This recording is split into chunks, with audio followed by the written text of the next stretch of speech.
Hola a todos, soy Eduardo y bienvenidos al primer episodio de Game Studies Compact. En este espacio deseo compartir con ustedes teorías, análisis, artículos sobre los Game Studies, que es la ciencia que se encarga de investigar a los videojuegos y cómo están metidos en nuestra sociedad y cómo influyen también nuestra sociedad o nuestra manera también de jugar a los videojuegos o nuestro entorno. Y les hago recordar que las fuentes que yo utilizo para cada uno de los episodios las encuentran en los comentarios. Y que también pueden activar subtítulos en español, en inglés y en alemán.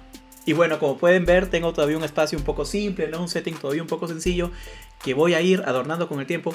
Pero lo más importante es que sea un espacio donde podamos compartir ideas, teorías, análisis sobre los Game Studies y que también ustedes puedan dejar sus comentarios, sus ideas, sus opiniones. Y por supuesto, no se olviden de darme like para que no se pierdan mis siguientes episodios.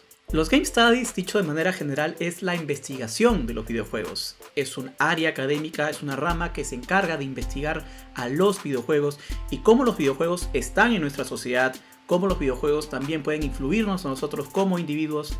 Pero todo esto también depende de la rama que se encarga de ver a los videojuegos. Los Game Studies, por supuesto, en sí son una rama, pero a veces vemos a los Game Studies con otras áreas que puede ser Game Studies y sociedad, Game Studies y aprendizaje, Game Studies y política, Game Studies y psicología, etc. Es decir, los Game Studies trabajan también con otras ramas para responder preguntas, para ver teorías, como por ejemplo, cómo pueden los videojuegos ayudar al aprendizaje, cómo pueden ayudar los videojuegos, por ejemplo, a tratar fobias o a tratar algunos problemas, cómo pueden ayudar los videojuegos a mejorar de repente nuestras habilidades como personas, nuestras habilidades con los demás, empatía, habilidades sociales, etc.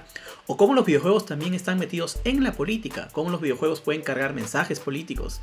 Estas son una de las varias preguntas que los Game Studies encargan de responder también con otras ramas académicas. Y los Game Studies, por ser una rama científica, utilizan métodos de investigación para responder estas preguntas. Estos métodos de investigación, por supuesto, puede ser levantamiento de datos, encuestas, análisis cualitativos, cuantitativos, pueden ser también observar juegos, ver su efecto en ciertos jugadores.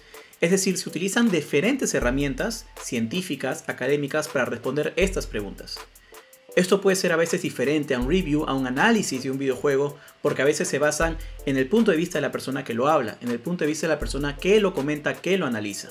Esto puede ser a veces un poco subjetivo, porque es mi opinión, pues como yo lo veo, y los Game Studies utilizan métodos más objetivos, más académicos, para responder estas preguntas.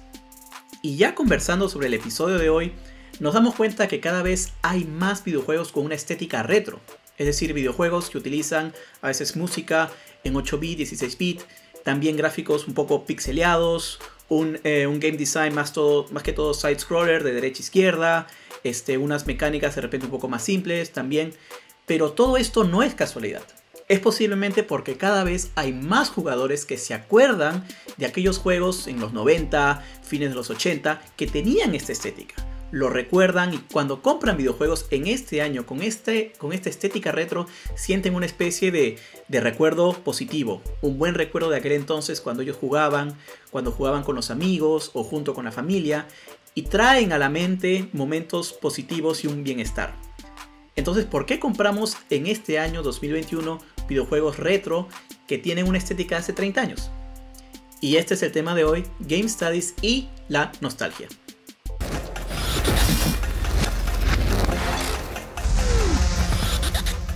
Los Game Studies observan el tema de la nostalgia ya desde hace algunos años, con preguntas como ¿por qué cada vez hay más juegos retro con esta temática de hace varios años?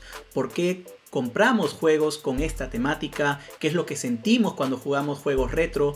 ¿Y qué podemos recordar al jugar estos juegos retro? Por ejemplo, una investigación del año 2018 en la revista Media and Communication ve a los videojuegos como una máquina del tiempo que nos puede llevar a recordar momentos nostálgicos, positivos, cuando jugamos videojuegos con una temática retro, con una estética retro. Y esta investigación observó que al jugar videojuegos, digamos, con una temática retro, con una estética retro, sentimos una buena sensación de nostalgia. Tendemos a recordar de manera muy positiva, con cariño, nuestra infancia, nuestra adolescencia, cuando jugábamos estos juegos. Y estas son sensaciones hedónicas, es decir, sensaciones que producen placer, sensaciones que nos gustan, que nos hacen sentir bien. Pero por supuesto, la investigación también observa que cada sensación de nostalgia depende de la persona, es decir, es muy subjetiva. ¿Qué quiere decir esto? Que yo puedo tener nostalgia y sentir un buen recuerdo cuando juego, digamos, el Templo del Agua en Zelda Ocarina of Time para Nintendo 64, porque lo recuerdo con momentos positivos, cuando era niño, cuando era adolescente, pero otra persona puede haberse sentido frustrada al jugar el Templo del Agua justo en Zelda Ocarina of Time para Nintendo 64, entonces no es una nostalgia positiva.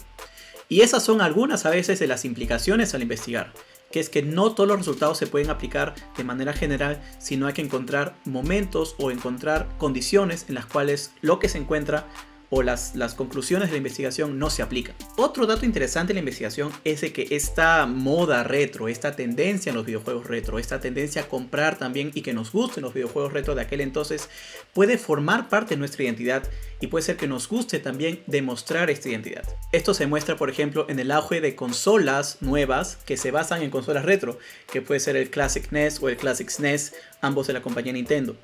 Significa que nos gusta demostrar que jugábamos esas consolas de niños, demostrar que tenemos esa identidad, demostrar que tenemos una historia. No solamente con los personajes, con las historias, con las franquicias, sino también con las consolas, con el hardware en sí. Y esa también puede ser una razón por la cual nos guste tener a veces adornos retro, nos guste tener videojuegos retro, digamos, a manera de exhibición, y que otras personas al visitarnos, estar con nosotros, puedan también tener ese pequeño viaje a la nostalgia.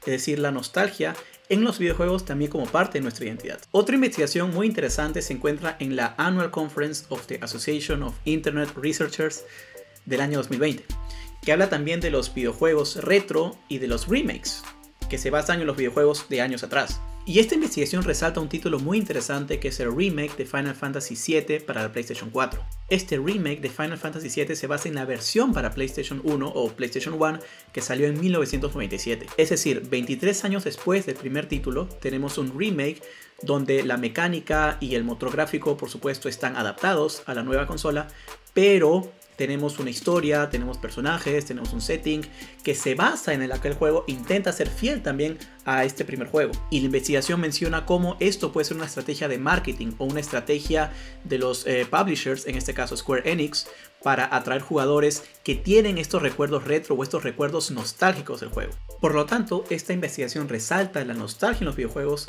desde un punto de vista comercial, desde un enfoque de cómo los videojuegos pueden generar ventas en base a su carga nostálgica. Y también la investigación invita a pensar por qué cada vez hay más videojuegos con esta temática retro, por qué cada vez hay más videojuegos que usan esta estética de 8 bit o un sonido también de 8 bit, 16 bit, una temática más retro. Que también puede ser por esta estrategia de ventas, una estrategia comercial, porque cada vez hay más personas que son nostálgicas los videojuegos, porque cada vez hay más personas que juegan videojuegos. Es decir, a cada año que pasa hay más personas que han jugado videojuegos antes. Significa que con cada año que pasa hay más personas que recuerdan juegos y por lo tanto más personas que pueden desarrollar nostalgia por los videojuegos de antes. Y una última investigación que quisiera compartir con ustedes se encuentra en la revista Humanities del año 2018. A diferencia de las otras investigaciones, en esta se habla de cómo los videojuegos pueden recrear situaciones, pueden recrear lugares, pueden recrear personajes, que al momento de jugarlos nosotros podemos tener sensaciones de nostalgia por vivencias, por experiencias que hayamos tenido nosotros en el pasado. Entre los ejemplos de esta investigación hay dos muy emblemáticos. Primero está Cuphead, que es un videojuego que se basa en la estética de las caricaturas de los años de 1930. Cuphead utiliza una estética que hace recordar a las caricaturas, que hace recordar a la estética, hace recordar a la animación en aquel entonces. Y al jugarlo podemos imaginarnos estando en esa era, no necesariamente el videojuego, pero en ese contexto, viendo como si fuéramos niños esos tipos de caricaturas en la televisión, estando en ese año. Y una pregunta interesante que podría salir de esta investigación es, por ejemplo, al jugar Cuphead, ¿recordamos caricaturas con esa estética que veíamos de niños? ¿Nos podemos reimaginar estando de niños viendo caricaturas tipo Cuphead, por ejemplo, Popeye el Marino o Steamboat Willie de Mickey Mouse? Esto puede significar que un videojuego que tiene una cierta estética puede hacernos recordar a nosotros de manera nostálgica también otros medios, otros productos que hayamos consumido que tienen una estética similar, un formato similar. El otro ejemplo interesante es L.A. Noire, un juego de Rockstar Games que utiliza una temática de los 1940 en Los Ángeles, y esta investigación encuentra que personas que hayan vivido en la década de 1940 en Los Ángeles ven asociaciones, ven similitudes muy claras entre L.A. Noire y Los Ángeles que recuerdan en ese entonces, y que esto despierta recuerdos nostálgicos. Y por supuesto, al día de hoy es difícil encontrar personas que hayan estado en la década de 1940 en Los Ángeles y que se les pueda encontrar por una investigación.